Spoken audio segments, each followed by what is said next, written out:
There are few directors as important to the world of cinema as a whole as Steven Spielberg.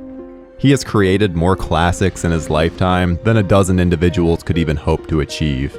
When you see his name appear on screen, it feels like a quality seal of approval. He has flirted with nearly every genre out there, even dipping his toes in musicals, and has proved to be a master at each. But if there's one genre we need more of him in, it's horror. And yes, Jaws is a horror movie. The setup is very simple, with the creature picking off citizens of Amity Island, until the monster is defeated at great sacrifice to the citizens. Fire, you son of a... So I'm not going to say that Spielberg has never made a horror movie. However, to say that it's a genre he's done anything more than flirted with would be a massive overstatement. Today on The Horror Movie That Almost Was, we're taking a look at the time Steven Spielberg almost truly entered the horror genre full bore. That's right, today we're talking about Night Skies. Usually on this show, we look at films that were sidestepped and failed to meet production in any way. Today is a little different. Night Skies kind of has been made. It's called Poltergeist, and it's called Gremlins, and it's called E.T.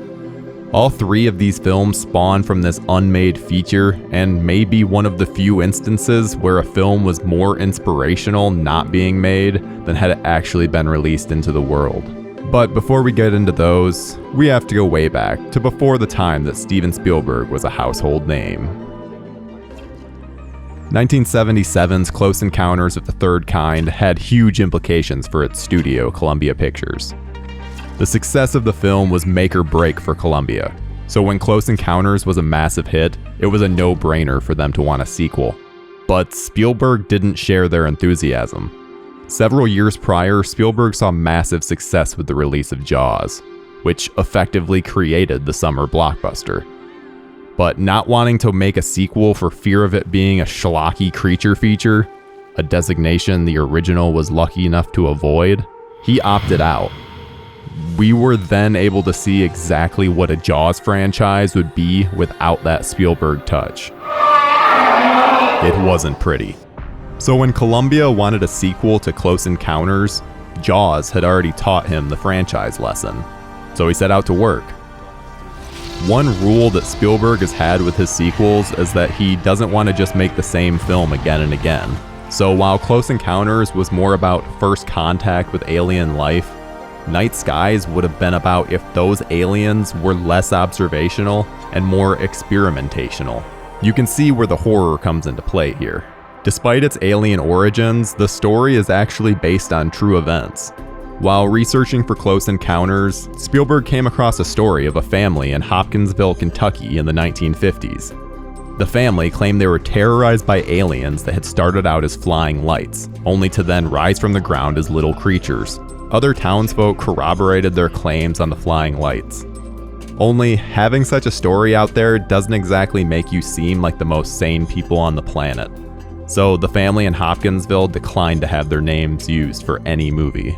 This meant Spielberg needed to make the story just different enough from the events in Hopkinsville that the filmmakers wouldn't be sued. And since he wanted a story that was more horror than family friendly, he teamed with young and up-and-coming horror writer John Sayles. Sayles was coming off of Joe Dante's Piranha and was the perfect person to nail the horror side. While Sayles went off to write the script, Spielberg made the films 1941 and Raiders of the Lost Ark. With all of Spielberg's success, he signed a multi-picture deal with Universal. Only one problem. Night Skies was set up at Columbia Pictures, and with the hot ticket that Spielberg was at the time, there was no way either studio was compromising. Not wanting to depart the project, Spielberg still wanted to shepherd it in the right direction. This is why he developed the story himself and brought John Sayles on to write. In continuing with this, he wanted a director that could follow his own sensibilities but not get too far away from the vision that Spielberg had for the project. And the director he had in mind was Texas Chainsaw Massacre's Tobe Hooper. Unfortunately, Hooper didn't have any interest in extraterrestrials and opted not to direct. But that did open a line of communication for Spielberg and Hooper.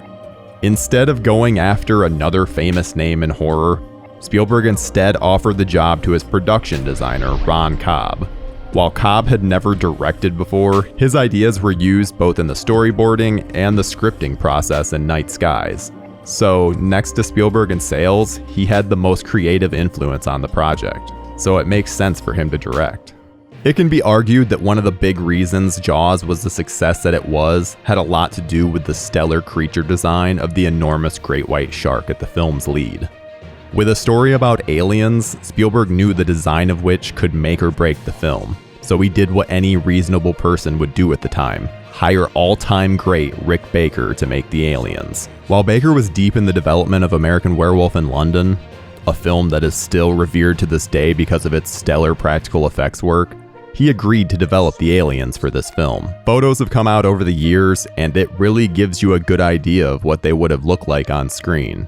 Featuring a much more stereotypical alien design, the face is where it really stands out, almost featuring a pumpkin head-like look. With a little tweaking, you can also see how close to E.T. the design managed to be. With the creatures designed, Sayles finally finished up the story, producing a 99-page script. Much like Close Encounters, Skies also features a single family living in a rural farmhouse. Unlike Encounters, where the story is told through the adults, this story is mainly told from the perspective of the children. There's two teenagers, Tess and Watt, as well as their autistic 10-year-old brother, Jaybird. The script sets up the horror of the aliens right away, with graphic descriptions of cattle mutilations. So when the family starts being terrorized, there's no fun to it. You automatically fear for their safety. Will the aliens strip their skulls down to the bone just like they did the cow? And yes, hear that description? There's no way this movie was going to be PG. But even with all of this horror, there are still plenty of humorous moments. In fact, often the script tries to undercut the horror with a bit of humor. There's even a moment with an old grandmother smacking an alien with a broom. Later in the scene, her false teeth shoot out of her mouth and go flying across the room. Even as I describe it, it's hard not to picture similar scenes from Gremlins. So maybe they could have pulled off some of this darker horror while still keeping a family-friendly rating. Maybe. Scar stands on the side of the carcass of a horse. The horse's viscera are exposed. Scar's claws are extended like a tiger's, tinged with blood. Okay, maybe not. Each of the 5 aliens is unique and even have their own names. There's Hoodoo, who has hypnotic powers. Buddy, a nice alien that befriends one of the family members. Clud and Squirt, who are 2 troublemakers. And their leader, Scar. The names really help to shape the tension of the scenes because you know to expect the absolute worst when Scar is on screen, and expect a little bit of lighthearted fun when it's Buddy. You can also see how these creatures would eventually inspire those from Gremlins. The film seemed to have everything going for it, from a fun script to a legendary creature designer. That is, until Spielberg had a change of heart. But when I read the script, I just didn't feel that was a movie that I wanted to direct. It was too violent. And that's when everything kind of like changed in my mind. On the set of Raiders of the Lost Ark, he started to realize his desire to make a horror film was lessening. He shared the script with Harrison Ford's wife, Melissa Matheson, and upon doing this, they both realized that the most poignant parts of it were the moments between the youngest boy and the friendly alien, Buddy. So Matheson went off to write a script about a young boy's bond with an alien. 8 weeks later, E.T. and the Boy was given to Spielberg, and he quickly realized this would be his next film. Only with one problem. With the script being far too similar to Night Skies, he needed to opt for only one, and given his desire to make an inspirational family movie, he decided on E.T. instead, and effectively canceled Night Skies. One person that wasn't happy about this was Rick Baker, who had spent months as well as $700,000 of his own money in developing the creatures.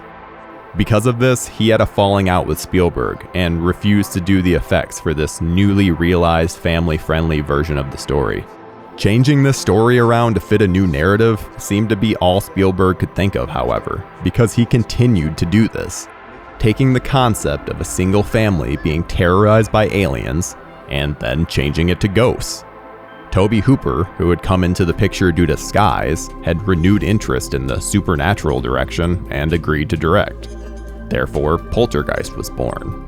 So while Night Skies never made it to production, its legacy is ever present from the films that spawned from it. All of these movies helped shape cinema in the 80s, and while Night Skies would have truly been a treat, the trade-off was clearly more than worth it. Are there any unmade horror films that you want us to cover? Let us know in the comments below, and we'll see you in the next episode.